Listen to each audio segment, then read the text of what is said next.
కనీసం ఓట్లు వేసిన ప్రజలకే కాదు ఎమ్మెల్యేలకు మంత్రులకు కూడా ఆయన అపాయింట్మెంట్ ఇస్తలేడు. ఈ దుర్మార్గమైన ప్రభుత్వం కూలిపోయి ప్రజాపాలన అంటుండే వస్తుందేమో, మనకు 40% రిజర్వేషన్స్ వస్తున్నాయి, విద్యా ఉద్యోగాలు రాజకీయాలు వస్తుందేమో ఉద్దేశంతోనే ఆ రోజు బీసీ ప్రజానీకం అంతా ఓట్లు వేసి కాంగ్రెస్ పార్టీ గెలిపించడం జరిగింది. కానీ గెలిచినాక రేవంత్ రెడ్డి ఏం చేసిందంటే, రేవంత్ రెడ్డి కాంగ్రెస్ పార్టీయే దీని బాధ్యత వహించాలి, కాంగ్రెస్ పార్టీ కుట్రలో భాగంగానే ఈ రోజు బీసీలు రిజర్వేషన్ నష్టపోవడం జరిగింది. 9th షెడ్యూల్లో పెడితే మాత్రమే శరీరం ఉంటుంది, జీవోల ఆర్డినెన్స్ ద్వారా రాదు. రేవంత్ రెడ్డి ఒక అగ్రవర్ణ గతంలో కూడా రెడ్లు ముఖ్యమంత్రి అయ్యారు, కానీ ఇంత దుర్మార్గంగా లేకుండా బీసీలను గొంతు కోసినటువంటి రేవంత్ రెడ్డి ప్రభుత్వాన్ని, రేవంత్ రెడ్డిని నిలువుల నిలదీయాల్సినటువంటి అవసరం ఉంది. ఒక ఆయన బీజేపీకి అటాచ్మెంట్ అయినటువంటి నాయకుడు, ఇంకొక నాయకుడు వస్తే ఏ ప్రభుత్వం వస్తే ఆ ప్రభుత్వంతో సంక్షేమ పథకాల గురించి తిరిగేటటువంటి నాయకుడు, ఇంకొకరు చూస్తే ఎక్కడ పడితే అక్కడ ఈ పోటీ వాడి పూలమాలేసుడు, పోటీ పడి ఫలాభిషేకాలు చేసుడు, పోటీ పడి సాలవలు కప్పుడు, మేము పోకుండా ఎక్కడ వెనకబడిపోతామో, ప్రభుత్వం మా తాయిలాలు ఏదేమో, ప్రభుత్వం మమ్మల్ని ఎక్కడ గ్రహించదో ఎక్కడ గుర్తించదో అని 20 ఏళ్ళు 30 ఏళ్ళు 40 ఏళ్ళ నుంచి బీసీలో మోసం చేసుకోవడం జరిగింది. ప్రజలు తెలుస్తుంది. ఇప్పుడు సర్పంచులు గెలిచిన 2 సంవత్సరాలకు కోర్టు కొట్టేస్తే ఆ కోట్ల రూపాయలు, లక్ష రూపాయలు ఖర్చు పెట్టినటువంటి సర్పంచ్ రోడ్డు మీద వాడి ఆత్మహత్య చేశారు. బీసీ సంఘాల దోషులు, బీసీ సంఘ నాయకుల దోషులు, వీళ్ళని ఆడించినటువంటి దుర్మార్గుడు అయినటువంటి రేవంత్ రెడ్డి దోషులని తెలియజేస్తా ఉన్నాను. ఆ దుర్మార్గుడు ఎందుకంటే 52% ఉన్న బీసీల గురించి ఆలోచించలే పివి నరసింహారావు. 1991లో ఈడబ్ల్యూఎస్ రిజర్వేషన్ ప్రపోజల్ తీసుకొచ్చిందే పివి నరసింహారావు. కేసీఆర్ అనే దుర్మార్గుడు 11% తగ్గిస్తే, దాని తర్వాత వచ్చినప్పుడు రేవంత్ రెడ్డి, ఈ అగ్రవర్ణ ఉగ్రవాది అనేటువంటి రేవంత్ రెడ్డి, ఈ ఫ్యూడలిస్ట్ స్వభావం కలిగినటువంటి రేవంత్ రెడ్డి, కుల దురంకరం కలిగినటువంటి రేవంత్ రెడ్డి ప్రభుత్వము 23 నుంచి ఏం చేసి 17 తగ్గించింది. బీసీలు జనరల్ సీట్లు ఎక్కడ ఉంటే కూడా తమకు వచ్చిన 17% రిజర్వేషన్ లో పోటీ చేయాలి, జనరల్ సీట్ లో పోటీ చేయాలి. బీసీ, ఎస్సీ, ఎస్టీ మైనార్టీలను కలుపుకోవాలి. అదే విధంగా ఓసీలో కూడా పేదలు కొంత చాలా మంది ఉంటారు, వాళ్ళకు విలువ లేదు, మన్ను లేదు, మసాడు బండి సంజయ్కు రిజర్వేషన్స్ అంటే రిజర్వేషన్స్ అంటే అవగాహన కూడా లేదు. అసలు 2007లో ముస్లింస్ తీసుకొచ్చినటువంటి దుర్మార్గుడు రాజశేఖర్ రెడ్డి బీసీ రిజర్వేషన్ లాగి 4% ముస్లింలో పెట్టారు. మా తాత ముత్తాతల సొమ్ము పంది కొక్కులాగా దొబ్బిదినే ఆధిపత్య అగ్రవర్ణ వర్గాలు ఈ దేశంలో. మాధవ్ రెడ్డి వాళ్ళ పేరు ఏం పేరు, 40 కోట్ల కేసు వేయడం, ఆ 40% రిజర్వేషన్ కొట్టేయడం జరిగింది. బీసీ మంత్రులు, ఎమ్మెల్యే, ఎంపీలు మనుషులే అయితే వాళ్ళకి ఏమన్నా ఇజ్జత్ ఉంటే, సోయి ఉంటే అప్పుడు బీజేపీ వాళ్ళని చీల్చి చెండాడుతాం. బీజేపీ దిమ్మెలు కాదు, బీజేపీ పార్టీ కూడా ఇక్కడ ఉండకుండా చేస్తాం. ఈ దుర్మార్గుడు, ఈ ఫ్యూడలిస్టు, ఈ భూస్వామ్యవాది, ఈ దురాంకరైనటువంటి కేసీఆర్ 10% రిజర్వేషన్ ఇంప్లిమెంట్ చేసినాం. బీసీ, ఎస్సీ, ఎస్టీ పిల్లలు ఆత్మహత్యలు చేసుకోండి. ఈ అనాలోచితం చేసినటువంటి గాడిద ఎవరు? ముఖ్యమంత్రి, గత ముఖ్యమంత్రి కేసీఆర్ కాదా? బీసీల జీవితాలతో ఆడుకోలేదా? దాన్ని కొనసాగిస్తున్న దుర్మార్గుడు ఎవడు? ఈ 3 పార్టీలను పొందబెడితే తప్ప, ఈ 3 పార్టీల జెండాలు తగలబెడితే తప్ప బీసీలు రాజకీయంగా ఎదగడం కష్టం. ఈ రాష్ట్రం తెలియజేస్తాం. లేదు జెండలు వచ్చింది కదా మనం ఓసీలకు ఇద్దామంటే గల్లా పట్టండి. అడుక్కుంటే వచ్చేవి హక్కులు కావు, పోరాడితే వచ్చేది హక్కులు. తెలంగాణ సాయుధ రహితంగా పోరాటం జోరుగా జరిగినటువంటి గడ్డ నల్లగొండ గడ్డ. ఆ నల్లగొండ గడ్డ మీద బీసీలు ఇంత బానిసత్వం ఎందుకు వచ్చిందో మాకు అర్థమైంది. పిల్ల ఒక కళ్ళగేస్తే మొగడొక కళ్ళ నిలబడతారు. బామ్మార్దులు వాళ్ళే ఉంటారు, అన్నదమ్ములు వాళ్ళే ఉంటారు, తండ్రి కొడుకులు వాళ్ళే ఉంటారు. ఇప్పుడు జానారెడ్డి 2 కొడుకులు ఎంపీ, ఒక ఆయన ఎమ్మెల్యే. అదే విధంగా వస్తే నల్లగొండకు కోమరెడ్డి వెంకరెడ్డి గారు, అదే విధంగా ఉత్తమ్ కుమార్ రెడ్డి, వాళ్ళ భార్య ఉత్తమ్ పద్మ, వెంకరెడ్డి వాళ్ళ తమ్ముడు రాజగోపాల్ రెడ్డి మునుగోడు, జగదీష్ రెడ్డి, మొత్తం రెడ్లాధిపత్యమే నల్గొండ జిల్లా. మా రెడ్డి అన్నకు ఓటేసుకోవాలి, మా అన్న గెలవాలి, మా వెంకరెడ్డి అన్న గెలవాలి, మా జగదీష్ రెడ్డి అన్న గెలవాలని పాపం బీసీల అమాయకులై ఇలా ఓట్లు వేస్తే, కనీసం బీసీలకు డీసీసీ జిల్లా అధ్యక్ష పదవి వస్తే కూడా మరి వాళ్ళు ఓరలేకపోతుంటే, వాళ్ళలో ఎంత కుల ఉగ్రవాదం, ఎంత ఆధిపత్య వర్గ దురాంకారం, కులాంకారం ఉంటే అంత జరగాలది. 3 ఫీట్లు ఉన్నోడు 100 కోట్లు ఇచ్చి 200 కోట్లు ఇచ్చి పీసీసీ తీసుకొచ్చుకున్నాడు, దొంగతనం చేసి దొరికినోడు, బ్లాక్ మెయిలర్ అని మీరు చిట్టుకుంటే మంచిది, మీరు కొట్టుకోవచ్చు. ఆయనలో అందానికి ఉంటావా నువ్వు? ఆయనలో చదువులో ఉన్నావా? కాంగ్రెస్ పార్టీ కథం అయిపోయింది, కాంగ్రెస్ పార్టీ ఓటేకరాని తెలుసు. అసలు కాంగ్రెస్ పార్టీ గజలు కూడా కొడుతుంది. అవును, రేపు పొద్దుడికి బీఆర్ఎస్ పార్టీ గజ్జలు కూడా, బీజేపీ పార్టీ గజ్జలు కూడా ఉలగొడతారు. వెల్కమ్ టు వెపనశ్రీ మీడియా. నేను మీ నవీన్ కుమార్. ఈరోజు BC political front state convener అయినటువంటి బైరి శేఖర్ అన్న గారి దగ్గర ఉన్నాం. వారిని అడిగి అసలు ఈ 42% రిజర్వేషన్ అంశము, అదేవిధంగా ఇప్పుడు రాబోతున్నటువంటి స్థానిక సంస్థల ఎన్నికల్లో ఈ 42 రిజర్వేషన్ అంశం ఎంతవరకు వచ్చింది, ఈ రాజకీయ పార్టీల యొక్క ఆవశ్యకత, అదేవిధంగా ఈ 42 రిజర్వేషన్ అంశం మీద ఏదైతే బీసీ పొలిటికల్ ఫ్రంట్ భవిష్యత్ కార్యాచరణ గురించి అడిగి మీ ముందుకు తీసుకొచ్చేటటువంటి ప్రయత్నం చేస్తా. అన్న, వెల్కమ్ టు వెపన్శ్రీ మీడియా. అన్న నమస్తే నవీన్ గారు. అన్నగారు, అసలు ఈ 42% రిజర్వేషన్ మీద ఏదైతే తెలంగాణ రాష్ట్ర ప్రభుత్వము కామారెడ్డి డిక్లరేషన్ లో పేర్కొన్నటువంటి అంశం మీద 42% రిజర్వేషన్ ఇస్తామని చెప్పి ఈ రోజు ఏదైతే పేపర్లలో ప్రముఖంగా చూసుకుంటే కేవలం 17% మాత్రమే ఇచ్చిందనేటువంటిది వస్తా ఉంది. అసలు ఏం జరిగింది? 42% రిజర్వేషన్ ఇచ్చిందా, లేకపోతే పత్రికల్లో వచ్చినట్టుగా కేవలం 17% మాత్రమే రిజర్వేషన్ ఇచ్చిందా? వాస్తవంగా చెప్పాలంటే 42% రిజర్వేషన్స్ కామారెడ్డి డిక్లరేషన్ ఆ రోజు పిసిసి ప్రెసిడెంట్ ఉన్న రేవంత్ రెడ్డి ఏ విధంగా ఈ రాష్ట్రంలో అధికారంలో రావాలనేటువంటి ఉద్దేశంతో ఆ రోజు 42% రిజర్వేషన్ స్థానిక సంస్థల్లో విద్యా ఉద్యోగాలు ఇస్తున్నటువంటి మేనిఫెస్టోలో పెట్టి వాగ్దానం చేయడం జరిగింది. అప్పుడు ఇక్కడ ఉన్నటువంటి బీసీ ప్రజానీకం అంతా అరే నిజమే కదా, వస్తుందేమో కాంగ్రెస్ పార్టీ ఓటేసుకుంటే, 10 ఏళ్ళు ఈ దుర్మార్గమైన పరిపాలన జరిగింది, కేసీఆర్ ఫ్యూడలిస్ట్ పరిపాలన జరిగింది, కనీసం ఓట్లేసిన ప్రజలకే కాదు ఎమ్మెల్యేలకు మంత్రులకు కూడా ఆయన అపాయింట్మెంట్ ఇస్తలేడు, ఈ దుర్మార్గమైన ప్రభుత్వం కూలిపోయి ప్రజాపాలన అంటుండు కదా, వస్తుందేమో మనకు 42% రిజర్వేషన్స్ వస్తున్నాయి, విద్యా ఉద్యోగాల్లో రాజకీయాలు వస్తుందేమో ఉద్దేశంతోనే ఆ రోజు బీసీ ప్రజానీకం అంతా ఓట్లేసి కాంగ్రెస్ పార్టీ గెలిపించడం జరిగింది. కానీ గెలిచినాక రేవంత్ రెడ్డి ఏం చేసిండంటే, ఎప్పుడైతే బీసీలకు రిజర్వేషన్ ఇస్తా అని చెప్పిండో గెలవగానే మొదలు పెట్టాల్సిన ప్రక్రియని సంవత్సరం వరకు లాక్కొచ్చి 6 నెలలు జీవోల పేరు మీద ఆర్డినెన్స్ల మీద ఇంకొక 6 నెలలు ఈ కోర్టు కేసుల మీద తిప్పేసి ఈ రోజు నిండా నట్టేట్ల ముంచినటువంటి ప్రభుత్వం కాంగ్రెస్ ప్రభుత్వం. రేవంత్ రెడ్డి కాంగ్రెస్ పార్టీయే దీని బాధ్యత వహించాలి. కాంగ్రెస్ పార్టీ కుట్రలో భాగంగానే ఈ రోజు బీసీలు రిజర్వేషన్ నష్టపోవడం జరిగింది. అన్నగారు, గతంలో రేవంత్ రెడ్డి గారు ఏం చెప్పిండంటే పెత్తనం మొత్తం రెడ్డిల చేతికి ఇవ్వాలనేటువంటి ఒక మాటను గతంలో అన్నది జరిగింది. దానిలో భాగంగానే ఈ రోజు బీసీలకు రిజర్వేషన్ తగ్గించిండు అని అనుకోవచ్చా? 100% మేము మొదటి నుంచి కూడా ఏం చెప్తున్నాం, ఇది 9th షెడ్యూల్లో పెడితే మాత్రమే శరీరం ఉంటుంది, జీవోల ఆర్డినెన్స్ల ద్వారా రాదు. రేవంత్ రెడ్డి ఒక అగ్రవర్ణ ఉగ్రవాది లాగా గతంలో కూడా రెడ్లు ముఖ్యమంత్రి అయ్యారు, కానీ ఇంత దుర్మార్గంగా లేకుండా ప్రజాస్వామ్యయుతంగా సోషల్గా ఉండేవాళ్ళు. అంతేగాని రేవంత్ రెడ్డి ఒక అగ్రవర్ణ ఉగ్రవాదిగా రెడ్లే అధికారంలోకి రావాలి, రెడ్ల చేతిలో పార్టీ పగ్గాలు ఉండాలి, ఊరికి రెడ్డికి 5 ఎకరాల పొలం ఉండాలి, ప్రతి రెడ్డి చేతిలో అధికారం ఉండాలన్నాడు. ఏమన్నాడు? ప్రతి రెడ్డి చేతిలో అధికారం ఉండాలన్నాడు. ఆ అధికారం ఉండాలనే భాగంగానే స్థానిక సంస్థల సర్పంచులకు రెడ్లకు కట్టబెట్టడం కోసమే ఈ రోజు బీసీ రిజర్వేషన్లు 17% కుదించడం జరిగింది. మేము మొదటి నుంచి కూడా చెప్తున్నాం, వీళ్ళు కుట్ర చేస్తున్నారు, ఈ రాష్ట్రంలో జీవోల ద్వారా ఆర్డినెన్స్ల ద్వారా రాదు, ఇది ఓన్లీ ఎంతసేపు ఉన్నా మనకు ఆర్డినెన్స్ ద్వారా 9th షెడ్యూల్లో పెట్టిస్తే తప్ప దీనికి రాజ్యాంగ భద్రత చట్టబద్ధత ఉండాలని మేము అప్పటికి చెప్తా ఉన్నాం. రేవంత్ రెడ్డి కుట్రలో భాగంగానే బీసీలను రాజకీయంగా సమాధి చేయడం కోసం బీసీలను గొంతు కోసినటువంటి రేవంత్ రెడ్డి ప్రభుత్వాన్ని, రేవంత్ రెడ్డిని నిలువుల నిలదీయాల్సినటువంటి అవసరం ఉంది బీసీ సమాజం ఈరోజు మేము తెలియజేస్తా ఉన్నాం. అన్నగారు, అసలు ఈ తెలంగాణ రాష్ట్రంలో ఉన్నటువంటి బీసీ ప్రజాప్రతినిధులు మౌనం వహిస్తా ఉన్నారు. ఎవరు కూడా గొంతెత్తి వాళ్ళ పార్టీలను ప్రశ్నించేటటువంటి పరిస్థితిలో లేరు. ఏం జరుగుతా ఉంది?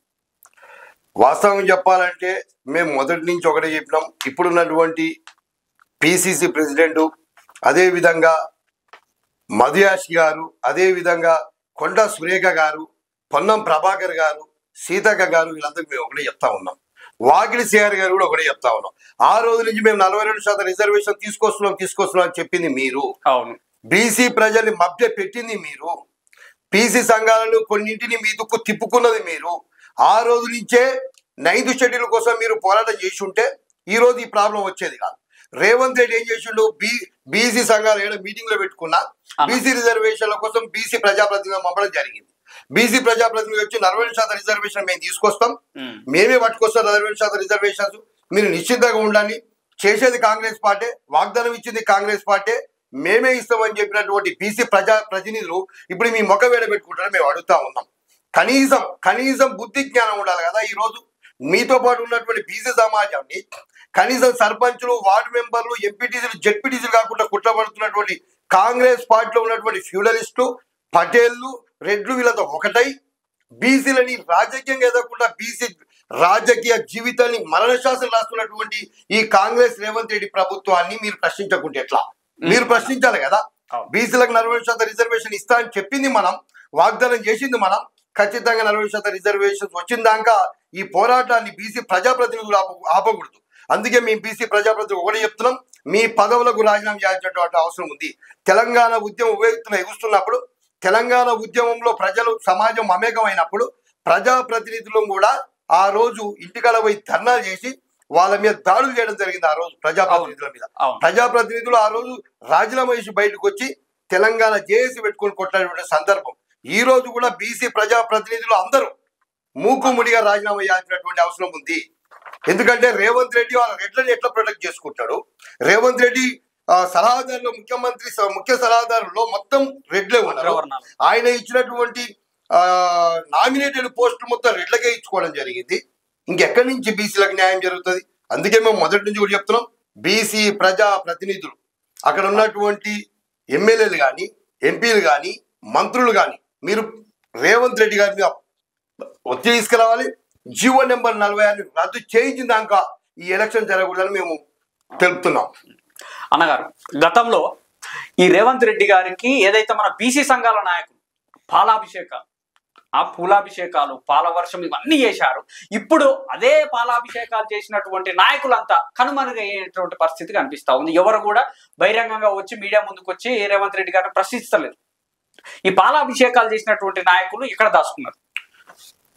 మేము BC political front chairman Balagoni Balaraju గౌడన్న గారు, అదేవిధంగా BC intellectual forum chairman Chiranjeevi గారు, BC SC ST religious and minority JAC convener Visharadan మహారాజన్న గారు, అదేవిధంగా జస్టిస్ ఈశ్వరయ్య గారు, వీళ్ళందరూ కలిసి ఒక 40% సాధన సమితి అని ఒక సాధన సమితి ఏర్పాటు చేసినాం. మేము ఏర్పాటు చేసిన తర్వాత బిఫోర్ నుంచి కూడా మనము 9th షెడ్యూల్లో చేర్పించాలి. తమిళనాడు తరహాలో తమిళనాడు ముఖ్యమంత్రి నాడు 7 సార్లు కేంద్ర ప్రభుత్వం దగ్గర పోయి విన్నవించుకొని, కాకపోతే 8వ సారి మొత్తం తన సమానాలను అన్నిటి చేసుకొని పోయి నేను వస్తే రిజర్వేషన్లతో వస్తా, బీసీ రిజర్వేషన్లతో వస్తా, లేదంటే ఢిల్లీ నుంచే పరిపాలన చేస్తాను అక్కడ కూర్చొని అక్కడ ఉన్న తమిళనాడులో అన్ని పార్టీస్ మీటింగ్ పెట్టుకుని అఖిల పక్షాన్ని, ప్రజా సంఘాలని, ఉద్యమ సంఘాలని, బీసీ సంఘాలు తీసుకొని ఢిల్లీకి పోయి అక్కడ ప్రధానమంత్రిని ఒప్పించి టైం తీసుకొని పార్లమెంట్లో పెట్టి చర్చ చేయించి 9th షెడ్యూల్లో పెట్టి అక్కడ 50% రిజర్వేషన్ తీసుకొచ్చినటువంటి ఘనత తమిళనాడు జయలలిత గారిది ఆ రోజు. మరి ఈ రోజు ఉన్నటువంటి ముఖ్యమంత్రి రేవంత్ రెడ్డి మరి ఇక్కడ ఎందుకు కాంగ్రెస్ పార్టీ రేవంత్ రెడ్డి అఖిలపక్ష మీటింగ్ పెట్టట్లేదు? ఆల్ పార్టీస్ పెట్టి మీటింగ్ పెట్టాలి కదా. అదేవిధంగా ప్రజా సంఘాలను, కుల సంఘాలను పెట్టి మీటింగ్ పెట్టాలి కదా.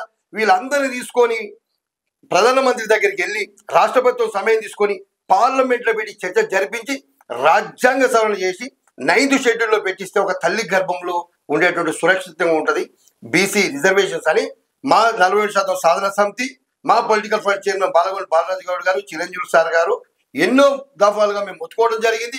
అందులో భాగంగానే అక్టోబర్ 24న మహాధర్నా ఇంద్రపార్క్ వద్ద ధర్నా చౌక్ చేయడం జరిగింది. మన కామారెడ్డిలో నవంబర్ 17న కామారెడ్డిలో పెద్ద బహిరంగ సభ జరిపినాం. అక్కడ కూడా చెప్పినాం 9th షెడ్యూల్ తప్ప. కానీ ఇక్కడ ఉన్న కొన్ని సంఘాలు వాళ్ళతో వంతవాడుకుంటా, ఒక ఆయన బీజేపీకి అటాచ్మెంట్ అయినటువంటి నాయకుడు, ఇంకొక నాయకుడు వస్తే ఏ ప్రభుత్వం వస్తే ఆ ప్రభుత్వంతో సంక్షేమ పథకాల గురించి తిరిగేటటువంటి నాయకుడు, ఇంకొకరు చూస్తే ఎక్కడ పడితే అక్కడ ఇట్లాంటి సంఘాలని కలిసి ఏం చేసినాయంటే జీవో తీసుకొచ్చుకోవాలని ఫస్ట్ చెప్పింది వీళ్ళు. జీవోలతో అవుతుందని చెప్పింది సంఘాలే. తర్వాత వచ్చినాక ఆర్డినెన్స్ ద్వారా ఇంకో సంఘం. ఈ జీవోలు ఆర్డినెన్స్ల చట్టం చేసేసరికి పోయి ఒకరి మీద ఒకరు పోటీ పడి పూలమాలేసుడు, పోటీ పడి పాలాభిషేకాలు చేసుడు, పోటీ పడి శాలువలు కప్పుడు, మేము పోకుండా ఎక్కడ వెనకబడిపోతామో, ప్రభుత్వం మా తాయిలాలు ఏదేమో, ప్రభుత్వం మమ్మల్ని ఎక్కడ గ్రహించదో, ఎక్కడ గుర్తించదో అని పోయి వాళ్ళకు పూలమాలలు, శాలువలు, క్షీరాభిషేకాలు, నిమ్మకాయలు, చిరిగించాలి కట్టి షో చేసారు. ఇప్పుడు ఎడబెట్టుకుంటే ఈ సంఘ నాయకులు మీ ముఖం ఎడబెట్టుకుంటారని అడుగుతున్నాం. ఈ రోజు బీసీ సమాజం ప్రశ్నిస్తుంది, మీరు ఏ ప్రభుత్వం వస్తే ఆ ప్రభుత్వానికి అంటగాకుండా ఏ రోజు కాడ ఆ పాట వాడుతుంటారు. మీరు ఈ రోజు బీసీ రిజర్వేషన్ తప్పుతో పట్టించిందే బీసీ సంఘాలు ఈ రాష్ట్రంలో. రేవంత్ రెడ్డి బీసీ సంఘాలను ప్రోత్సహించి పోషించుకుంటూ తమకు రక్షణగా పెట్టుకొని 2-3 సంఘాలు తమకు రక్షణ పెట్టుకుని ఆటాడించినటువంటి వ్యక్తి రేవంత్ రెడ్డి. ఆ రేవంత్ రెడ్డికి అండగా ఉన్నటువంటి బీసీ సంఘాలు ఈరోజు సమాధానం చెప్పాల్సినటువంటి అవసరం ఉన్నది. మేము 9th షెడ్యూల్ శరణ్యమన్నాం, వీళ్ళు జీవో శరణ్యమన్నారు. జీవోలు ఆర్డినెన్సులు జీవో నెంబర్ 9 తీసుకొస్తే దాన్ని తీసుకుపోయి కోర్టులో సవాల్ చేసారు వాళ్ళు. ఆ రోజు రేవంత్ రెడ్డి ఏమంటాడు, ఈ సంఘాలలో పిలిపించి కూర్చోబెట్టినట్టు అక్కడ మమ్మల్ని కూడా రమ్మంటే మేము పోలే, మేము 9th షెడ్యూల్ శరణం అని చెప్పినాం. వీళ్ళందరూ కూర్చుంటే వీళ్ళని పిలిచి మాట్లాడుతున్నట్ట, నేను జీవో తీసుకొచ్చిన ఆర్డినెన్స్ తీసుకొచ్చిన, నేనేం చేయాలో అది చేసిన, కాపాడుకోవాల్సింది మీరే అంటే పక్క నవ్వుకుంటే సపోర్ట్ కొట్టి ఇల్లు. అంత పెద్ద మేధావులు బీసీ సంఘాలు పెట్టుకొని 20 ఏళ్ళు 30 ఏళ్ళు 40 ఏళ్ళ నుంచి బీసీలో మోసం చేసుకొని తిరిగింది ప్రజలు తెలుస్తుంది. ఇప్పుడు మీరు ఎట్లా సపోర్ట్ కొడతారు, మీరు కాపాడుకుంటారా? ఈ దేశంలో పోయి కోట్లకు వేసేసి అక్కువనికి ఆయన ఉంది. వాడు కోట్ల కేసెస్ల సంగతి రేవంత్ రెడ్డి తెలుసు. మరి రేవంత్ రెడ్డి తెలుసు కానీ మరి గతం నుంచి సంఘాలు నడుపుతున్న 20-30 ఏళ్ళ నుంచి సంఘాలు నడుపుతున్నటువంటి ఈ సంఘ నాయకులు తెలవదా? గతంలో అనేక సందర్భాలు 1973 మొదలు పెడితే 86లో మురళీధరరావు కమిషన్ వచ్చినప్పుడు దాన్ని కొట్టేపించారు. తర్వాత 94, 92 ఇంద్రసాహాని కేసులో 50% సీలింగ్ పెట్టింది వాళ్ళే. ఇవన్నీ చూసుకుంటే మొన్నటికి మొన్న కూడా బీహార్ ఎలక్షన్లు జరిగినాయి, దాన్ని కూడా కొట్టేసారు. మహారాష్ట్రలో ఎన్నికలు జరిగినాయి, అక్కడ డెడికేషన్ కమిషన్ అయింది, అక్కడ జనాభా లెక్కలు తీసారు, అక్కడ మొత్తం చేసినా కూడా అన్ని చట్టబద్ధంగా చేసినా కూడా అక్కడ కొట్టిపడేసారు. సర్పంచులు గెలిచిన 2 సంవత్సరాలకు కోర్టు కొట్టేస్తే ఆ కోట్ల రూపాయలు లక్ష రూపాయలు ఖర్చు పెట్టినటువంటి సర్పంచ్ రోడ్డు మీద పడి ఆత్మహత్య చేశారు. ఇవన్నీ ఎన్నో ఉదాహరణలు మనకు ఉన్నాయి. మన కళ్ళ ముందులో వచ్చినటువంటి తీర్పులు ఉన్నాయి. ఏ విధంగా మీరు ఆర్డినెన్సులు జీవోలు అడుగుతారు? మొత్తం ఆర్డినెన్సులు జీవోలు తెమ్మన్నటువంటి బీసీ సంఘాల దోషులు, బీసీ సంఘ నాయకుల దోషులు, వీళ్ళని ఆడించినటువంటి దుర్మార్గుడు అయినటువంటి రేవంత్ రెడ్డి కూడా కాంగ్రెస్ పార్టీ కూడా దోషులని తెలియజేస్తా ఉన్నాను. అన్నగారు, ఈ 50% రిజర్వేషన్ మించకూడదని భారత రాజ్యాంగంలో ఉన్నదా? ఏంటంటే ఇప్పుడు చెప్తా ఉన్నారు 50% మించకూడదు, 50% మించకూడదు అనేది చర్చ జరుగుతూ ఉంది. అసలు వాస్తవానికి భారత రాజ్యాంగంలో 50% మించకూడదు అనేటువంటి అంశము ఉన్నదా? వాస్తవంగా 1991లో మనం ఎవరైతే గొప్ప అని పివి నరసింహారావు అంటామో ఆ దుర్మార్గుడే ఎందుకంటే 52% ఉన్న బీసీల గురించి ఆలోచించలే పివి నరసింహారావు. 1991లో ఈడబ్ల్యూఎస్ రిజర్వేషన్ ప్రపోజల్ తీసుకొచ్చిందే పివి నరసింహారావు. ఆయన పెడదాం అనుకున్నప్పుడు 1992లో ఇందిరా సహాని కేసు ఏం చేసిందంటే అప్పుడు 9 మంది ఉన్న ధర్మాసనంలో 8 మంది కొట్టేసిందని, కొట్టేసి 50% సీలింగ్ విద్యా ఉద్యోగాల్లో అని పెట్టారు. దేంట్లో? విద్యా ఉద్యోగాల్లో, రాజకీయాల్లో కాదు. దాని తర్వాత 1994 నుంచి 73-74 రాజ్యాంగ సవరణ జరిగిన తర్వాత పార్లమెంట్ లో గ్రామ పంచాయతీలో పటిష్టం చేయడం కోసం గ్రామ పంచాయతీలో బీసీలకు రిజర్వేషన్స్ 94% రిజర్వేషన్ అమలు అవుతా ఉంది. ఈ 94% రిజర్వేషన్ ఎప్పటి వరకు అమలైంది? ఉమ్మడి ఆంధ్రప్రదేశ్ ఉన్నంత వరకు 94% రిజర్వేషన్స్ అమలైంది. అంతకుముందే ఒకటి పోయి మళ్ళీ కోట్ల కేసేసాడు. తెలంగాణ వచ్చే ముందు కోట్ల కేసేసాడు. అయితే ఈ తెలంగాణ వచ్చే ముందు కోట్ల కేసేసినప్పుడు ఈ తెలంగాణ ఉద్యమం ఉవ్వెత్తున నేస్తుంది. బీసీలకు ఎవరికి కూడా తెలంగాణ వచ్చిన తర్వాత మా బీసీల రాజకీయ వాటా ఏంది, తెలంగాణ వచ్చిన తర్వాత మా ఉద్యోగాల వాటా ఏంది, తెలంగాణ వచ్చిన తర్వాత మా విద్యా ఉద్యోగాలలో మా వాటా ఏంది, సంపదలో మా వాటా ఏంది, భూమిలో మా వాటా ఏందని ఏ బీసీ సంఘ నాయకుడు అడగలేదు, ఏ బీసీ మేధావులు అడగలేదు, ఏ బీసీ ఉద్యమకారుడు కూడా అడగలేదు. ఈ రోజు ఈ పరిస్థితి ఉందంటే బీసీ ఉద్యమకారులు, బీసీ ప్రొఫెసర్లు, బీసీ మేధావులు, బీసీ సంఘ నాయకులే కారణమని నేను తెలియజేస్తా ఉన్నాను. అదేవిధంగా 94 వరకు జరిగినటువంటిది 2014-13లో అప్పుడు కిరణ్ కుమార్ రెడ్డి ముఖ్యమంత్రి, అప్పుడు జానారెడ్డి హవా నడుస్తుంది. ఆ రోజులలో తెలంగాణ ఉద్యమం లాస్ట్ మూమెంట్కి వస్తుంది. ఈ టైంలో కనుక 33% రిజర్వేషన్స్ స్వప్నారెడ్డి రవీంద్ర రెడ్డి అని కేసు వేపించింది కాంగ్రెస్ దుర్మార్గులే. అప్పటి నుంచి కూడా ఈ కాంగ్రెస్ వాళ్ళు చేస్తున్నారు ఈ పని. అయితే కేసు వేపించిన తర్వాత ఏం జరిగిందంటే ఇప్పుడిప్పుడే తగ్గిస్తే బాగుండదు, ఈ ఒక్కసారికి మటుకు 34% రిజర్వేషన్ తో పోతాం, నెక్స్ట్ వచ్చే ఎన్నికలు ఏవైతే ఉంటాయో అవి మీరు చెప్పిన ప్రకారం సుప్రీంకోర్టు చెప్పిన గైడ్లైన్స్ ప్రకారం చేస్తామని చెప్పొచ్చిన దొంగ దుర్మార్గుడు రెడ్డి క్రూదుడు అయినటువంటి జానారెడ్డి చేసినటువంటి దుర్మార్గం ఇది. దాని తర్వాత బీసీ రిజర్వేషన్లు 33-34% నుంచి ఈయన మహానుభావుడు కేసీఆర్ వచ్చిన తర్వాత 2018 జీవో నెంబర్ 285 తీసుకొచ్చి పంచాయతీరాజ్ చట్టం తీసుకొచ్చిన తర్వాత ఆ పంచాయతీరాజ్ చట్ట ప్రకారము 2 దఫాలు చేసుకోవచ్చు మనం. అప్పుడేమైంది 23% అయిపోయింది.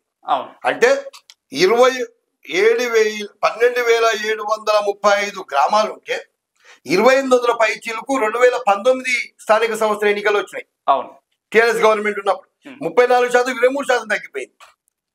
అప్పుడు 11% కోసేషుడు కేసీఆర్ అనే దుర్మార్గుడు 11% తగ్గిస్తే, దాని తర్వాత వచ్చినప్పుడు రేవంత్ రెడ్డి, ఈ అగ్రవర్ణ ఉగ్రవాది అనేటువంటి రేవంత్ రెడ్డి, ఈ ఫ్యూడలిస్ట్ స్వభావం కలిగినటువంటి రేవంత్ రెడ్డి, కుల దురంకరంగా అనేటువంటి ఈ రేవంత్ రెడ్డి ప్రభుత్వము 23 నుంచి ఏం చేసి 17 తగ్గించింది.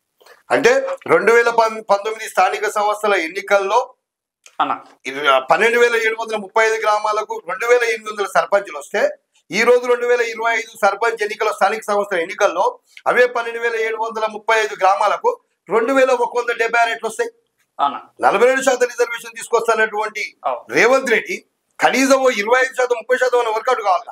అంటే ఈ కాంగ్రెస్ ప్రభుత్వం ఈ 2 సంవత్సరాల కాలంలో బీఆర్ఎస్, బీజేపీ, కాంగ్రెస్ లో ఉన్నటువంటి అగ్రవర్ణ ఆధిపత్య వర్గాలను ఏం చేసినాయంటే స్థానికంగా బీసీలను ఏ విధంగా తగ్గించవచ్చు అనే ఉద్దేశంతోనే ఈ రోజు ఈ గతి పట్టిందని తెలియజేస్తాం. అన్నగారు, కాంగ్రెస్ పార్టీ ప్రభుత్వ పరంగా 42% రిజర్వేషన్ ఇవ్వకుండా మేము పార్టీ పరంగా ఇస్తామని చెప్తా ఉంది. దాన్ని ఎంతవరకు సమర్థిస్తారు? అదే కాకుండా మిగతా పార్టీలకు సవాల్ విస్తుతుంది, మేము పార్టీ పరంగా 42% ఇస్తున్నాం, మీ పార్టీ ఇస్తుందా అని. ప్రభుత్వ పరంగా ఇవ్వాల్సినటువంటి రిజర్వేషన్లను పార్టీ పరంగా తీసుకొచ్చింది. ఎట్లా చూస్తారు? అసలు ఇది బీసీలను మరోమారు మోసం చేయడమే. పచ్చిగా బీసీల గొంతు కోసినటువంటి కాంగ్రెస్ రేవంత్ రెడ్డి ప్రభుత్వం మరోసారి మోసం చేసి ఈ పార్టీ పరంగా ఇస్తాను. పార్టీ పరంగా ఏ పరంగా ఇస్తావు? ఇవాళ ఒక ఊర్లో ఓ రెడ్డి ఉంటాడు, ఓ బీసీ ఉంటాడు. నువ్వు ఇవాళ కాంగ్రెస్ పార్టీ బీసీకి ఇచ్చింది అనుకున్నావు, ఇక బీఆర్ఎస్ పార్టీ ఖచ్చితంగా రెడ్డికి ఇస్తుంది. వాళ్ళ దగ్గర డబ్బు ఉంటది, దశకం ఉంటది, ప్రజల్ని ఇన్ఫ్లుయెన్స్ చేసేటటువంటి వ్యవస్థ ఉంటుంది వాళ్ళ దగ్గర. ఇవి ఆర్థిక బలం, అంగబలం, రియల్ ఎస్టేట్ చేసి డబ్బు సంపాదించుకొని, డబ్బు కలిగి ఉండి రాజకీయంగా తరతరంగా పాతుకుపోయి ఉన్నవాళ్ళు కాబట్టి ఇన్ఫ్లుయెన్స్ చేసి అంత రెడ్లంతా కలిసి మళ్ళీ అతనే గెలిపించుకోండి. పార్టీలు ఒకటే చెప్తున్నా నేను, ఈ ఆధిపత్య వర్గాల దగ్గరకు వచ్చినప్పుడు మన రెడ్డి సోదరులందరూ వాళ్ళు ఓట్లేసుకునే సోయి ఉన్నోళ్ళు. మన బీసీ సోదరులకు ఎవరికి ఆ సోయి లేదు. మనకు లేని సోయి వాళ్ళకు ఉంది కాబట్టి వాళ్ళు ఏ పార్టీలో ఉన్న పార్టీలకు అతీతంగా ఈ బీఆర్ఎస్ లో ఉండి కూడా కాంగ్రెస్ రెడ్డి కోటేస్తారు, టీఆర్ఎస్ లో ఉండి కూడా కాంగ్రెస్ రెడ్డి కోటేస్తారు. వాళ్ళలో ఆ సోయి ఉంది. ఈ విధంగా కూడా బీసీలని ఆగం చేయడానికి బీసీలు తట్టుకోలేరు. ఇప్పుడు రెడ్లతో డైరెక్ట్ కోటి రూపాయల ఆటలు ఖర్చు పెడితే బీసీ ఆబ్వియస్ గా ఓడిపోతారు. అందుకోసమనే 54% జనరల్ చేసింది ఇదే కుట్రలో భాగం. పార్టీలు కనుక ఇస్తే బీసీలు ఇంకా నష్టపోతారు. కావున బీసీలు జనరల్ సీట్లు ఎక్కడ ఉంటే కూడా తమకు వచ్చిన 17% రిజర్వేషన్ లో పోటీ చేయాలి, జనరల్ సీట్ లో పోటీ చేయాలి. బీసీ, ఎస్సీ, ఎస్టీ, మైనార్టీలను కలుపుకోవాలి. అదే విధంగా ఓసీలో కూడా పేదలు కొంత చాలా మంది ఉంటారు, వాళ్ళు కూడా ప్రజాస్వామిక వాదులు ఉంటారు, అన్నా తమ్మి బావా బామ్మది అనుకుని తిరిగేటోళ్ళు ఉంటారు. వీళ్ళందరినీ కలుపుకోవాలి మనం. మేము ఇప్పటికి కూడా రెడ్లని ఎందుకు అంటున్నాం అంటే రాజకీయంగా తరతరాలుగా దోపిడీ చేస్తున్నటువంటి కుటుంబాలని, ఆర్థికంగా దోపిడీ చేస్తున్న రెడ్డి కుటుంబాలను మాత్రమే రెడ్లని మాట్లాడవలసి వస్తుంది తప్ప మిగతా రెడ్లని కాదని తెలియజేస్తా ఉన్నాను. అన్నగారు, ప్రధానంగా ఈ 42% రిజర్వేషన్ ఈ చర్చ ఏదైతే ఉన్నదో, ఈ చర్చలో ప్రధాన పాత్ర పోషించాల్సినటువంటి కేంద్రంలో అధికారంలో ఉన్నటువంటి బీజేపీ పాత్ర, అదేవిధంగా బీజేపీ ఎంపీలు అనుసరిస్తున్నటువంటి వ్యూహము ఎట్లా చూస్తారు? వాస్తవంగా వాళ్ళకు ఒక వ్యూహం లేదు, మందు లేదు, మసాలా లేదు. వాళ్ళకి కనీసం ఇప్పుడున్నటువంటి మన కేంద్ర మంత్రి బండి సంజయ్కు రిజర్వేషన్స్ అంటే ఆ స్పెల్లింగ్ కూడా రాదు, రిజర్వేషన్స్ అంటే అవగాహన కూడా లేదు. వాళ్ళకి ఏమైనా ఈ వారం ఏ వారం అన్నా, రేపే వారం అన్నా, ఎల్లుండి ఏ వారం అన్నా, మొలతాడు ఉందా మొలతాడు లేదా. బండి సంజయ్ అన్న నువ్వు మొలతాడు కట్టినవే కదా, నువ్వు మొలతాడు కట్టినవే, నేను కూడా మొలతాడు కట్టిన పచ్చి హిందూ బిడ్డను, నా జననం నా పుట్టికే హిందూ బ్లడ్ హిందూ డీలుతుంది. మరి ఈ రోజు ఉద్యోగాలు రాక బీసీ పిల్లలు మరణిస్తా ఉన్నారు. వాళ్ళు చచ్చిపోతే వాళ్ళ మొడతాడు చెప్పి షెట్టి కేస్తుంటే మరి నువ్వేం చేస్తున్నావు? గాంధీ పళ్ళు దొంగతున్నావా? ఈడబ్ల్యూఎస్ రిజర్వేషన్లు బీజేపీ ప్రభుత్వం నరేంద్ర మోడీ ప్రధానమంత్రిగా ఉండి ఈడబ్ల్యూఎస్ రిజర్వేషన్ ఎట్లా తీసుకొచ్చారు మీరు? ఈడబ్ల్యూఎస్ రిజర్వేషన్లు ఎవరైనా ఓసీలు అడిగిరా? ఆధిపత్య వర్గాలు ఏమన్నా ధర్నాలు చేసినాయా? రోడ్ల మీదకి వచ్చినాయా? సభలు సమావేశాలు పెట్టినా? పోరాటాలు చేసినా? ఏం చేయలే. ఈ ఈడబ్ల్యూఎస్ రిజర్వేషన్స్ అంతకుముందు 1991లో పివి నరసింహారావు తీసుకొచ్చి 92లో దాన్ని కొట్టేసి పక్కన పెట్టేసి 2005లో మేజర్ సీనా కమిటీని మన్మోహన్ సింగ్ గారు వేసి దాంట్లో కూడా ఏం చెప్పింది, అది అసలు ఈ రిజర్వేషన్ ఆర్థికపరమైన రిజర్వేషన్ ఇవ్వకూడదు అని చెప్పినారు. అయినా 2019లో ఎవడడిగినని మీరు ఈడబ్ల్యూఎస్ రిజర్వేషన్స్ పెట్టిరు? వారం రోజులన్నా 2019లో 103వ రాజ్యాంగ సవరణ చేసి ఆ రాత్రి 10% రిజర్వేషన్స్ పెట్టడం, అప్ టు 10% అమలు చేసుకోవచ్చు అని చెప్పి ఒక జీవో మొత్తం రాజ్యాంగ సభలో చట్టబద్ధం చేసి వదిలిపెట్టి మరి బీసీల కాడికి వచ్చినప్పుడు మీరు ఎందుకు చేయట్లేదు? బీసీల కాడికి వచ్చినప్పుడు ఎందుకు జనాభా లెక్కలు వస్తున్నాయి గుర్తొస్తున్నాయి? మీరు హిందువులు 100% హిందువుల్లో 90% బీసీ హిందువులే ఉంటారు. 90% బీసీ హిందువులకు 50% రిజర్వేషన్స్ వస్తే ఉద్యోగాలు 50% వస్తాయి. ఆర్థికంగా రాజకీయంగా బలపడతారు. ఉద్యోగాలు వచ్చినప్పుడు ఉద్యోగాలకు బలపడేది బీసీ హిందువులే కదా, రాజకీయంగా బలపడేది బీసీ హిందువులే కదా, ఆర్థికంగా బలపడేది బీసీ హిందువులే కదా. మరి ఆర్థికంగా రాజకీయంగా సామాజికంగా బలపడని హిందువులు ఎట్లా బలంగా ఉంటారు అంటే బీజేపీ పార్టీ మత రాజకీయాలు చేస్తుంది. ఆ రోజు నుంచి కూడా మండల కమిషన్ వచ్చినప్పుడు కూడా కమాండల ఉద్యమం తీసుకొని వచ్చింది. ఈ రోజు చదువుతుంటే నిజమే అనిపిస్తుంది. ఇలా ఒకటంటే 42% రిజర్వేషన్ల ముస్లిం ఉందన్నాడు. అసలు 2007లో ముస్లింస్ తీసుకొచ్చినటువంటి దుర్మార్గుడు రాజశేఖర్ రెడ్డి బీసీ రిజర్వేషన్ లాగి 4% ముస్లింలో పెట్టారు. అప్పుడు ఇక్కడ హైకోర్టు కొట్టేసింది. హైకోర్టు ధర్మాసనం ఇక్కడ కొట్టేస్తే సుప్రీంకోర్టు పోయింది. ఇప్పుడు సుప్రీంకోర్టులో ఆ కేసు ఇట్లా అరామాజుకుంది. జస్ట్ దాన్ని పోయి ఇంప్లీడ్ అయితే కొట్టేస్తారు. మీరు ఇంప్లీడ్ కావచ్చు కదా, మీరు ఇంప్లీడ్ అయితే కొట్టేస్తారు. 50% బీసీలకు రిజర్వేషన్ ఏమి, ఈడబ్ల్యూఎస్ రిజర్వేషన్ ఏ విధంగా అయితే పార్లమెంట్ లో పెట్టి రాజ్యాంగ సవరణ చేసి చట్టబద్ధం చేసిరో ఈ దేశంలో 60% ఉన్న బీసీలకు ఎందుకు చేస్తలేరు? బీసీలు హిందువులే కదా, హిందువుల కోసం ఎందుకు చేస్తలేరు? హిందూ అనేదే వీళ్ళ యొక్క రాజకీయమైనటువంటి పదంగా వాడుతున్నారు తప్ప వీళ్ళకి హిందువుల మీద ప్రేమ లేదు. హిందూ 90% ఉన్న బీసీల మీద ప్రేమ లేదంటే వీళ్ళకి హిందువుల మీద ప్రేమ లేదంటే మనం చూసుకోవాల్సిన అవసరం ఉంది అన్న. ప్రధానంగా అసలు ఈ రిజర్వేషన్ అంశం అనేది వెనకబాటుకు ప్రధాన కారణం బీసీలలో ఉన్నటువంటి అనైక్యత అని నేను అంటున్నాను. ఎట్లా చూస్తారు అసలు మన బీసీ సంఘాలు అదే విధంగా బీసీ కులాలలో ఈ ఐక్యత లోపం ప్రధాన కారణం అవునా కాదా? వాస్తవం చెప్పాలంటే వేల సంవత్సరాలుగా ఈ భారతదేశంలో జరిగినటువంటి వర్ణ వ్యవస్థ, కుల వ్యవస్థ, ఈ కుల వ్యవస్థలో ఒక కులానికి అంటి ముట్టరన్నటువంటి అంటరాని తనాలని అంతరాలని కుల వైషమ్యాలని రేకెత్తించినటువంటి మనువాద వ్యవస్థ నడిచినటువంటి ఈ భారతదేశం చదవాలి. ఇది కొందరికి మనోళ్ళకు వాట్సాప్ యూనివర్సిటీ వాళ్ళకి అర్థం కాదు. ఇది మతం అని తిరిగేటోనికి అర్థం కాదు. మతం అని తిరిగేటోనికి అసలు ఈ వ్యవస్థ అసలు అర్థం కాదు. ఆ రోజు నుంచి కూడా బీసీ వర్గాల చేతిలో భూమి లేదు, సంపద లేదు, రాజ్యము లేదు, ఆయుధము లేదు. వీళ్ళు ఏమైనా శూద్రులుగా పని చేసుకొని బతకాలి. పని చేయడం కోసమే ఈ 13 త్రైవర్ణిక అగ్రవర్ణాలకు పని చేసుకున్న బతకడం కోసం శూద్రుల కులాలను ఇవన్నీ ఏర్పాటు చేయడం జరిగింది. దాంట్లో ప్రకారంగా రిజర్వేషన్ ప్రక్రియ అనేది దేనికి వచ్చింది? భారతదేశంలో శతాబ్దాలుగా సామాజికంగా విద్యాపరంగా వెనుకబాటుతనాన్ని పోగొట్టడం కోసం అభివృద్ధి చెందిన వారితో సమానంగా ఎదగడం కోసం కల్పించిన అవకాశాలు రిజర్వేషన్. వీడి బాబుగారి సొత్తు కాదు. అగ్రవర్ణం అని చెప్పుకునేటువంటి ఆధిపత్య వర్గాల బాబుగారి సొమ్ము కాదు. మా తాత ముత్తాతల సొమ్ము పంది కొక్కులాగా దొబ్బిదినే ఆధిపత్య అగ్రవర్ణ వర్గాలు ఈ దేశంలో. అందుకే అంత బలంగా ఆర్థికంగా సామాజికంగా రాజకీయంగా బలిసి గద్దె మీద కూర్చున్నది అగ్రవర్ణాలు, ఆధిపత్య వర్గాలు. ఈ రోజు రిజర్వేషన్ చుట్టినే అడుగుతలేం. అందులో ఆ అనైక్యత అనేది కులాలు విడిపోయి ఉన్నాయి, వాటికి అనైక్యత ఉంది. ఇప్పుడు కులాల మధ్య ఆ సఖ్యత పెరుగుతుంది. రాజకీయంగా మనం ఎందుకు ఒకటి కాకూడదు? కులాలన్నీ ఒకటే కదా, మనుషులంతా ఒకటే కదా, బీసీలమంతా మనమంతా ఒకటి, మన ఓట్లు మనం వేసుకోవాలి. పార్టీలు వేరైనా కూడా వాళ్ళు వాళ్ళ కులాలను చూసి ఎట్లా ఓట్లు వేసుకుంటారు, వాళ్ళకి ఆ సోయి ఉంది. వాళ్ళని చూసి మనం కూడా ఓట్లు వేసుకోవాలి. ఇప్పుడు బీసీలో ఆ సోయి ఇచ్చింది. కర్రు కాల్చి వాత పెడతారు ఈసారి బీసీలని తెలియజేస్తా ఉన్నారు అన్నగారు. ప్రధానంగా మళ్ళీ ఇప్పుడు ఏదైతే స్థానిక సంస్థలు జరుగుతూ ఉన్నాయి, నామినేషన్ల ప్రక్రియ కూడా ప్రారంభమైంది. అయినప్పటికీ కూడా మళ్ళీ కోర్టులో కేసులు వేయడం జరిగింది. ఎట్లా ఏ పరిణామం చోటు చేసుకోబోతుంది? స్థానిక సంస్థలు జరుగుతాయా లేకపోతే మళ్ళీ ఏమన్నా కోర్టు నుంచి స్టేలు గిట్లా వచ్చే అవకాశాలు ఏమన్నా ఉన్నాయా? ఇది ఎంత రేవంత్ రెడ్డి ప్రభుత్వం, ఎంత అనాలోచిత ప్రభుత్వం, ఎంత దుర్మార్గమైన ప్రభుత్వం, ఎంత కుట్రవాయి ప్రభుత్వం. ఈ కుట్రలకు తెరదీసిందో కూడా జీవో నెంబర్ 9 తీసుకొచ్చి 47% బీసీల రిజర్వేషన్ అంటే 47% మేము అందరి గ్రామాల్లో వచ్చిన బీసీలు అందరూ సంతోషం.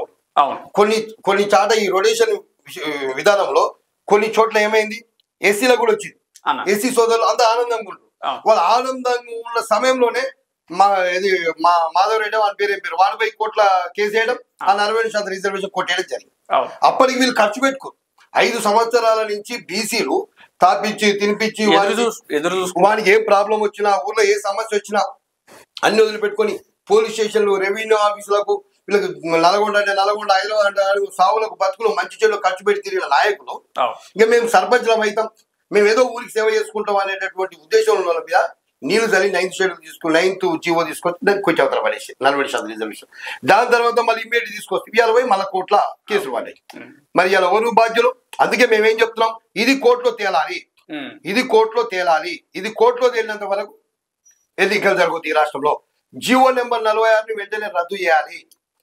ఇదే ముఖ్యమంత్రికి చిత్తశుద్ధి ఉంటే, కాంగ్రెస్ పార్టీకి చిత్తశుద్ధి ఉంటే, కాంగ్రెస్ పార్టీలో ఉన్నటువంటి బీసీ మంత్రులు, ఎమ్మెల్యే, ఎంపీలు మనుషులే అయితే, వాళ్ళకి ఏమన్నా ఇజ్జత్ ఉంటే, సోయి ఉంటే, మీరందరూ రేవంత్ రెడ్డి మీద, ముఖ్యమంత్రి రేవంత్ రెడ్డి మీద ఒత్తిడి తీసుకురాలి.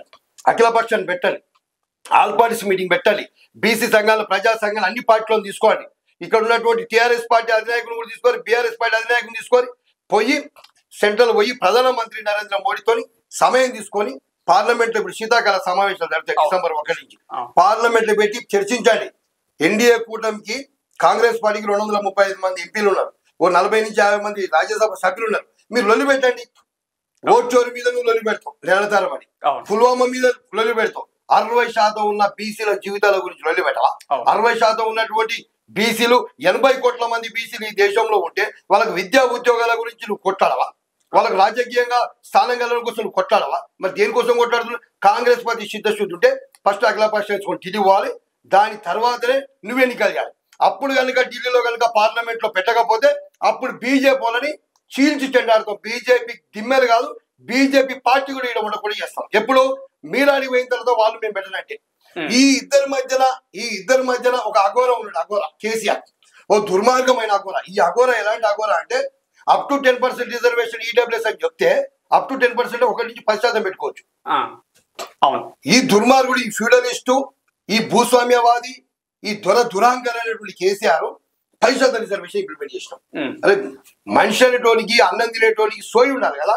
7% నువ్వు చేసినటువంటి ఎస్కేఎస్ ప్రకారమే ఈ రాష్ట్రంలో 7% ఓసీలు ఉంటే 10% రిజర్వేషన్ ఎట్లా ఇస్తావు నువ్వు?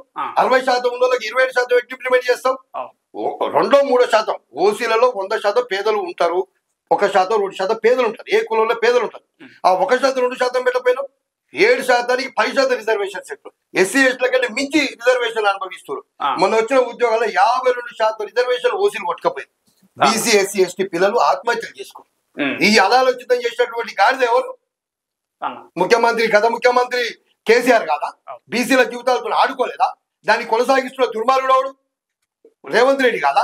తగ్గి నువ్వు ఈడబ్ల్యూసీ రిజర్వేషన్ 2% చేయి. ఈ రాష్ట్రంలో నీ చేతిలో ఉంది కదా, అది సెంట్రల్ చేతిలో, కోర్టు చేతిలో లేదు, నీ చేతిలో ఉంది.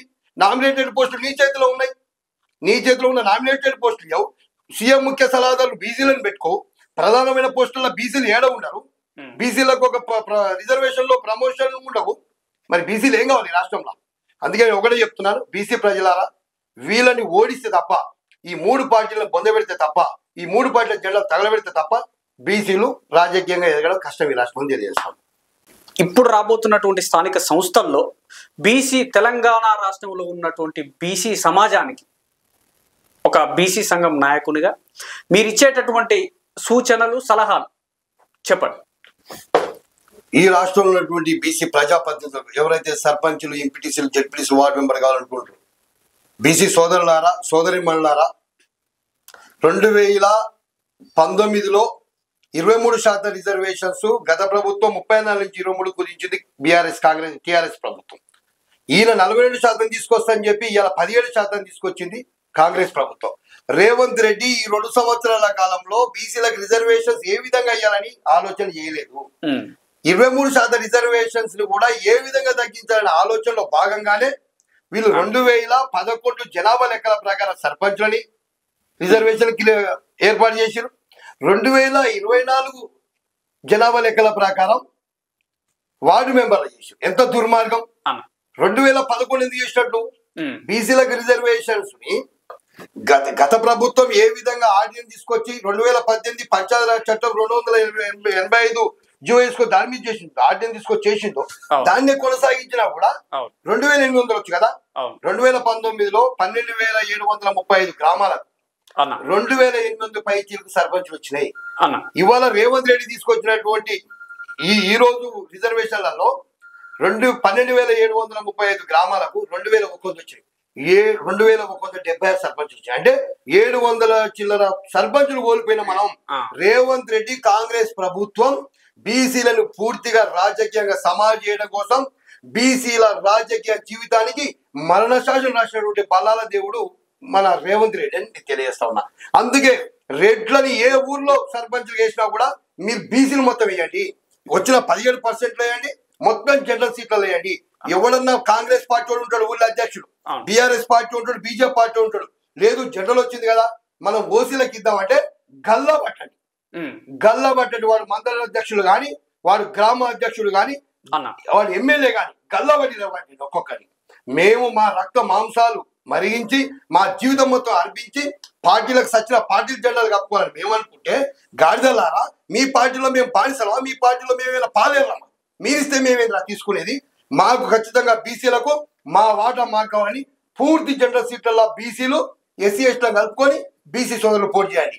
12,735 గ్రామాలలో ఎస్సీ ఎస్టీ సోదరులు పోను, మిగతా మొత్తం బీసీలు గెలుచుకోవాలి. మిగతా బీసీలు గెలుచుకుంటే బీసీల యొక్క రాజకీయ భవిష్యత్తు ఉంటుంది. బీసీ పొలిటికల్ ఫ్రంట్, మేము బీసీ పొలిటికల్ ఫ్రంట్ ఏర్పాటు చేసింది ఈ రాష్ట్రంలో సంఘాలు పెట్టి మనడ కొనసాగించడానికి కాదు, సంఘాలు పెట్టి అడగడానికి కాదు. మేము బీసీలను రాజకీయంగా ఏ విధంగా ముందు తీసుకెళ్లాలనే ఉద్దేశంతోనే మా BC political front chairman Balaraju Gouda garu ఏ విధంగా చిరంజీవి సార్ని కలుపుకొని, అదే విధంగా విశారదన్ మహారాజు గారితో BC intellectual forum Chiranjeevi sir ఆధ్వర్యంలో ఆయన అధినాయకత్వంలో ఈశ్వరయ్య గారిని కలుపుకొని విశారదన్ మహారాజు గారి బీసీఎస్టీ సపోర్ట్ తీసుకొని ఒక పార్టీ రాబోతుంది. సంవత్సరంలో ఒక పార్టీ నిర్మాణం చేస్తున్నాం. అడుక్కుంటే వచ్చేవి హక్కులు కావు, పోరాడితే వచ్చేది హక్కులు. కాన్సీరామ్ గారు 1984లోనే పార్టీ పెట్టి ముందుకు పోయింది, ఉత్తరప్రదేశ్ లో బిఎస్పీ పార్టీ పెట్టి. అదే విధంగా మన 2016లో నిషాద్ రాజు పార్టీ పెట్టిన యూపీలో. నిషాద్ రాజు పార్టీ పెట్టి 84 సీట్లకు పోటీ చేస్తే ఒక సీటు గెలిచిండ్రు. అదే విధంగా మనకు ఎవరు మన యోగి ఆదిత్యనాథ్ ముఖ్యమంత్రి కాగానే ఆ ఎంపీ సీట్ ఖాళీ అయితే కూడా నిషాద్ రాజు గెలిచిండు. అలా సంజయ్ కుమార్ నిషాద్ గెలిచి కొత్త పార్టీ పెట్టుకుని ఎంపీ సీట్ని ఓడగొట్టిండు. అదే విధంగా వాళ్ళు బీజేపీతో అలయన్స్ చేసుకొని 6 గెలిచి ఒకరు మంత్రి అయ్యారు. అందుకే నెక్స్ట్ ఈ రాష్ట్రంలో పార్టీ పెట్టబోతున్నాం BC political front, BC intellectual forum, అదే విధంగా బీసీఎస్ఎస్టీ మైనార్టీ జాక్ అదొకటి, ఏఐఓబి. ఈ నలుగురు ఆధ్వర్యంలో బాలరాజు గౌడ గారి చైర్మన్, అదేవిధంగా ఇంటెలెక్చువల్ ఫోరం చిరంజీవి సార్ ఆధ్వర్యంలో విశారదన్ అన్న గారి కలుపుకొని ఆయన విశారదన్ అన్న గారి యొక్క బలంతోని ఎస్సీ ఎస్టీ బలంతోని ఈ రాష్ట్రంలో ఓ పార్టీ రాబోతుంది. ఆ పార్టీ సామాజిక న్యాయం తెలియజేస్తుంది. ఆ పార్టీ వచ్చే ముందే స్థానికంగా బీసీలని గెలుచుకొని ఉండాలి. బీసీలని ఆధిపత్య వర్గ పార్టీ అనేటువంటి రెడ్డి కాంగ్రెస్ ద్వారా కానీ, అదే విధంగా బ్రాహ్మణ పంజాబ్ బీజేపీ ద్వారా కానీ, వెలమల టిఆర్ఎస్ వల్ల కానీ బీసీలకు మరణ శాస్త్రం రాస్తుంది తప్ప రాజకీయ జీవితం కానీ, విద్యా ఉద్యోగాలు కానీ వీళ్ళతో ఎదురు తెలియజేస్తా ఉన్నాను. అన్నగారు, ఏదైతే కాంగ్రెస్ పార్టీ డిసిసి అధ్యక్షులను నియమించిన తర్వాత ఏదైతే నల్గొండ జిల్లా డిసిసి అధ్యక్షుడైనటువంటి ఒక బీసీ బిడ్డ మీద వ్యతిరేకత అనేది రెడ్డి వర్గాల నుంచి వస్తా ఉన్నదని ప్రధానంగా వింటా ఉన్నాము. ఏం జరిగింది అసలు? ఈ కైలాస్ నేతకు సంబంధించినటువంటి అంశాన్ని మీరు ఒక బీసీ ఉద్యమ నాయకునిగా ఎట్లా చూస్తారు? వాస్తవంగా చెప్పాలంటే నల్గొండ అది ఒక రెడ్ల రాజకీయానికి ఆధిపత్యానికి అడ్డాగా మిగిలిపోయింది. వాస్తవం చెప్పాలంటే తెలంగాణ సాయుధ రహితంగా పోరాటం జోరుగా జరిగినటువంటి గడ్డ నల్గొండ గడ్డ. ఆ నల్గొండ గడ్డ మీద బీసీలు ఇంత బానిసత్వం ఎందుకు వచ్చిందో మాకు అర్థమవుతుంది. అక్కడ మొత్తం 12 అసెంబ్లీ స్థానాలు ఉంటే 2 ఎస్సీలు own, 1 SC own, 1 BC own, 8 మంది రెడ్లే. అలా పిల్లవొక కళ్ళగేస్తే మొగడొక కళ నిలబడతారు. బామ్మార్దులు వాళ్ళే ఉంటారు, అన్నదమ్ములు వాళ్ళే ఉంటారు, అంటే తండ్రి కొడుకులు వాళ్ళే ఉంటారు. ఇప్పుడు జానారెడ్డి 2 కొడుకులు ఎంపీ, ఒక ఆయన ఎమ్మెల్యే. అదే విధంగా వస్తే నల్గొండకు కోమరెడ్డి వెంకరెడ్డి గారు, అదే విధంగా ఉత్తమ్ కుమార్ రెడ్డి వాళ్ళ భార్య ఉత్తమ్ పద్మ, వెంకరెడ్డి వాళ్ళ తమ్ముడు రాజగోపాల్ రెడ్డి మునుగోడు ఎమ్మెల్యే, అదే విధంగా లక్ష్మారెడ్డి లక్ష్మిరెడ్డి మన మిర్యాల కూడా, సూర్యాపేట వస్తేనేమో జగదీష్ రెడ్డి.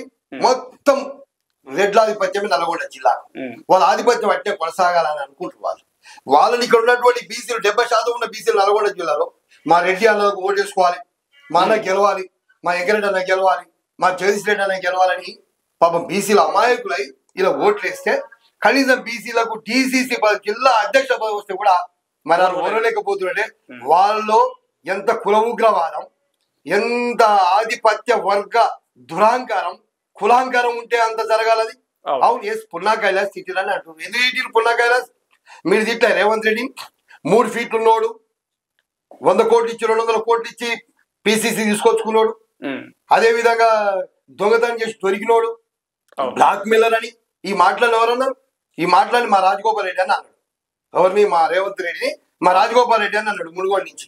అంటే మీరు తిట్టుకుంటే మంచిది, మీరు కొట్టుకోవచ్చు, కానీ ఒక బీసీ బిడ్డని కోమరెడ్డి వెంకరెడ్డి గారు డాక్టర్ చెరుకు సుధాకర్ అన్న గారిని విపరీతమైన మాటలు, మరి దీని మీద ఎన్ని కేసులు పెట్టాలి? ఆ రోజు బీసీలు తలుచుకుంటే కోమరెడ్డి వెంకరెడ్డి నల్లగొండలు కూడా ఉండపో, నల్లగొండ అడుగు పెట్టబో, కానీ వదిలేసిండు ఆ రోజు డాక్టర్ చెరుకు సుధాకర్. తెలంగాణ ఉద్యమకారుడు పీడీ యాక్ట్ పెట్టుకొని ఏళ్ల తరబడి ఉద్యమాలకు పనిచేస్తున్నటువంటి ఉద్యమకారుడు డాక్టర్ చెరుకు సుధాకర్ అన్న. ఆయన స్థాయి ఏందైనా డాక్టరు, ఆయనలో అందానికి ఉంటావా నువ్వు? ఆయనలో చదువులో ఉన్నావా? దేంట్లో ఉన్నావు నువ్వు? మీరు ఏర్పాటు చేసుకున్న కులం గొప్పలో ఉన్నారు, మీరు కుల బ్రాండ్ లో బతుకుతున్నారు, మీరు కుల మైకంలో బతుకుతున్నారు. కులం ముసుగు తొలగిస్తాం బిడ్డ, మీరు ఏమనుకుంటారు? జాగ్రత్త. ఒక పున్నా కైలాష్ నేత ఆ రోజు ఆవేశంగా అన్నాడు, కాంగ్రెస్ పార్టీలో ఉన్నటువంటి చెరుకు సుధాకర్ ని కాంగ్రెస్ పార్టీ నువ్వు తిడుతుంటే ఆ రోజు ఆవేశంగా అన్నాడు, ఈ కాంగ్రెస్ పార్టీ ఇంకా నాశనం అయిపోద్ది అనే భయంలో కాంగ్రెస్ పార్టీ రక్షించుకోవడం కోసం నీ మీద దాడి చేసినారు, నీ మీద మాటలు యుద్ధం చేసినారు. అదే ఇప్పుడు నువ్వేం చేసినావు? బీజేపీ పార్టీలో రాజగోపాల్ రెడ్డి గారు వచ్చినాక ఆ రోజు ఉప ఎన్నికలు జరుగుతున్నప్పుడు ఇదే కోమరెడ్డి వెంకరెడ్డి కాంగ్రెస్ పార్టీ కథం అయిపోయింది, కాంగ్రెస్ పార్టీ ఓటేకరా అని చెప్పినావు. అసలు నిన్ను బర్తరఫ్ చేయాలి కాంగ్రెస్ పార్టీ నుంచి, కాంగ్రెస్ పార్టీ నుంచి. అంటే కాంగ్రెస్ పార్టీ అంటే రెడ్ల పార్టీ, మా రెడ్ల ఆధీనంలో ఉంటాయి, మా గుత్తాధిపత్యంలో ఉంటాయని మాట్లాడతారు. ఎవరు బతికించారు మీరు? ప్రజల సొమ్ముదిని బతికిరు. ఈ రోజు వేల కొద్ది ఎకరాల, 100 కొద్ది ఎకరాల భూములు ఎట్లు వచ్చినాయి? లక్షల కోట్ల సంపాదన, వేల కోట్ల సంపాదన వచ్చింది. ఇది మొత్తం బీసీ ఎస్సీ ఎస్టీల సంపాదన దోసుకురు ఆళ్ళ నుంచి ఈనాటి వరకు ఈ ఆధిపత్య వర్గాలు. ఈ రోజు మేము పెట్టాం, మేము చేసినాం అంటారు కదా. ఎట్టి పరిస్థితుల్లో పున్నా కైలాష్ డిసిసి ప్రెసిడెంట్ గా గింత హాని జరిగినా కూడా బీసీ సమాజం మొత్తం అగ్గాయి మాడుతుంది అనుకుంటారు. ఇక్కడి నుంచి స్టార్ట్ అయింది కాంగ్రెస్ పార్టీ గజ్జలు కూడా కొడుతుంది. అవును, రేపు పొద్దుడికి బీఆర్ఎస్ పార్టీ గజ్జలు కూడా కొడతారు, బీజేపీ పార్టీ గజ్జలు కూడా ఉలగొడతారు. ఈ 3 పార్టీలు సమాజ్ చేస్తేనే వీళ్ళ యొక్క అహంకారం తగ్గుతుంది, వీళ్ళ రాజకీయంగా పొంద పెడితేనే వీళ్ళ అహంకారం పోతుందని తెలియజేస్తూ పున్నా కైలాష్ శ్వేతకు బీసీ సమాజం మొత్తం అండగా ఉంటుంది. అదేవిధంగా కాంగ్రెస్ పార్టీలో ఉన్న బీసీలు మొత్తం రగిలిపోతారు. రాగరాగా ఒకరికి బీసీకి వస్తే ఓరలేకపోతున్నారని మిమ్మల్ని మంత్రులు చేస్తాం, ముఖ్యమంత్రి చేస్తాం, సపోర్ట్ కొడతాం. మా అన్న ఎదిగిడు, మా అన్న మంత్రి కావాలని మేము కొట్లాడేస్తాం, మీకోసం మేము యుద్ధం చేస్తాం. మీరేమో కనీసం జిల్లా అధ్యక్షులు ఓర్చుకోలేరు, ఊళ్ళో సర్పంచ్ అయితే ఓర్చుకోలేరు. ఏం బతుకులన్నా మన బతుకులు, ఏం మనుషులమన్నా ఒక్కసారి ఆలోచించుకోవాలి. అందరం మనుషులమే కదా. నేను ఇంకో మాట చెప్తా లాస్ట్ గా, అగ్రవర్ణం అని ఫీల్ కాకురి. వెలుమలు, కమ్మలు, రెడ్లు పూర్తిగా శూద్రులు. ఈ సబ్జెక్ట్ లో రోజు చెప్తా, ఏం వదిలిపెట్టా. ఇక ఇంత కులాల కాడికి వచ్చి మేము గొప్పలం అంటే ఇక దాని సబ్జెక్ట్ చెప్పుకుని ఇక మీకు కూడా జ్ఞానం రాదు. అప్పుడంటే తెలియని కాలంలో అంటే ఏదో పటేల్ పటవారు వేస్తున్నట్టు చదువుకున్నాక కూడా ఏంది అజ్ఞానం, ఏంది అహంకారం ప్రజలను చూస్తున్నారు. నల్లగొండ జిల్లా బీసీలు అగ్గాయి మడుతురు. ఖచ్చితంగా రెడ్ల రాజకీయానికి సమాధి కడతాం తెలియజేస్తా ఉన్నా. మీ విలువైన సమయాన్ని కేటాయించి బీసీ రిజర్వేషన్ల మీద ఉన్నటువంటి సందేహాలను నివృత్తి చేసినందుకు విపణశ్రీ మీడియా నుంచి మీకు ప్రత్యేక ధన్యవాదాలు శేఖర్ అన్న.